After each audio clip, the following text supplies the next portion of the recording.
Alright, we got a script in here and we're gonna keep it right here because I can't afford a teleprompter. Confirmation bias. Let's just write it down. It's a nice set of words. Should we use the white ink or let's use the pink for this one? It felt like it.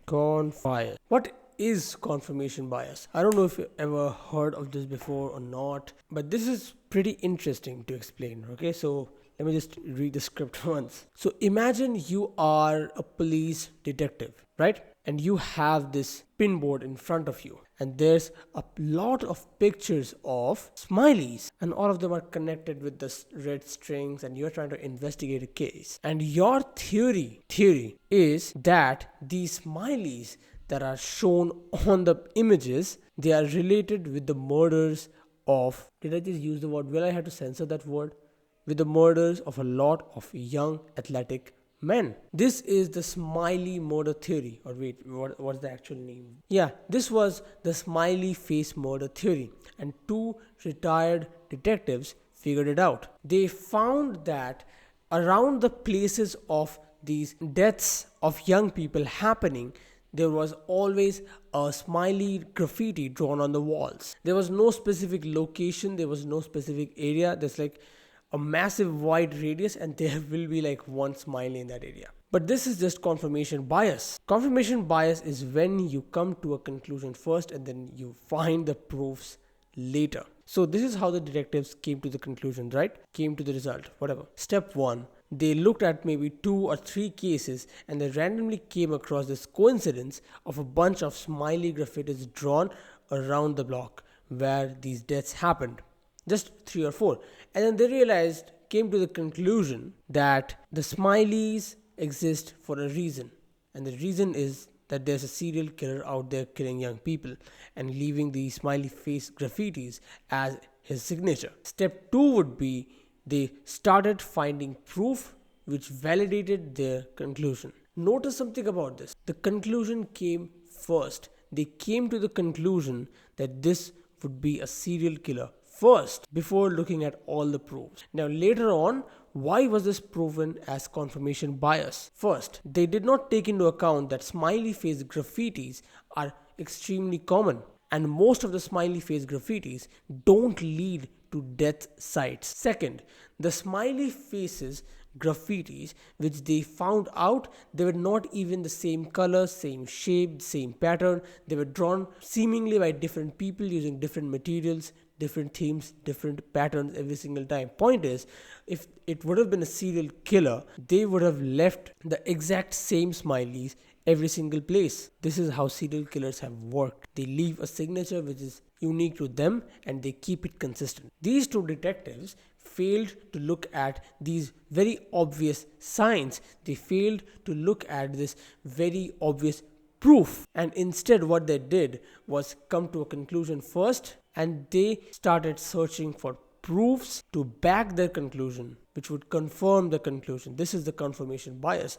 They want to find proof which confirms that their conclusion is right, but this is a backward approach because you look at the proofs first and then figure out a conclusion, not conclusion first. Now, are the detectives bad or incompetent people for this? No, they are actually really intelligent. The issue is confirmation bias is a natural tendency which has evolved in humans evolutionarily.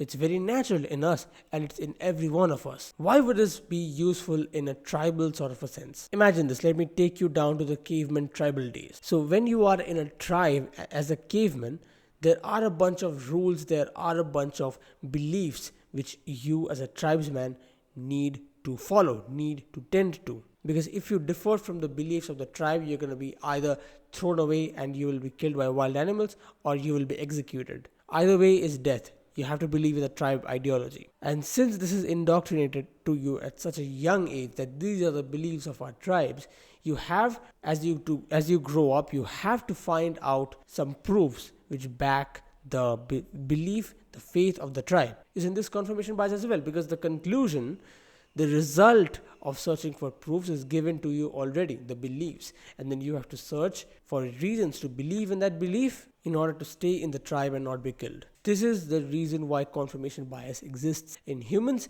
and it exists in our current brains as well, even though we do not live in tribes and we do not need to conform to any other person's beliefs unless they manipulated us. And understand this, this is also why social media works. When you open your Instagram and the first post is about something which either is from the opposite side of the political party doing something wrong, and so you feel outraged, or it's something good that your side of the political party does, so you feel elated. Either of these things will lead you to interact with the app even more. They are feeding you proof, the algorithms are feeding you proof which will confirm that your current existing beliefs are true, they are correct. And the confirmation bias in your brain kicks in, which reacts to these proofs and tells them, oh, this app probably contains a lot more proofs which will back my beliefs, and so let's keep scrolling. This is exactly how algorithms work. And this is also how algorithms shape the political landscape. How do you use this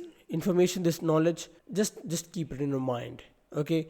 Every time you consume social media content, every time you sit there to scroll, just know that the content that is being shown is being curated to trigger my confirmation bias. And once you know that, all the content that you see online will seem way less appealing, and you will move closer to the truth, and not just based on your preconceived notions, but based on facts which either could support your preconceived notions or could prove them wrong.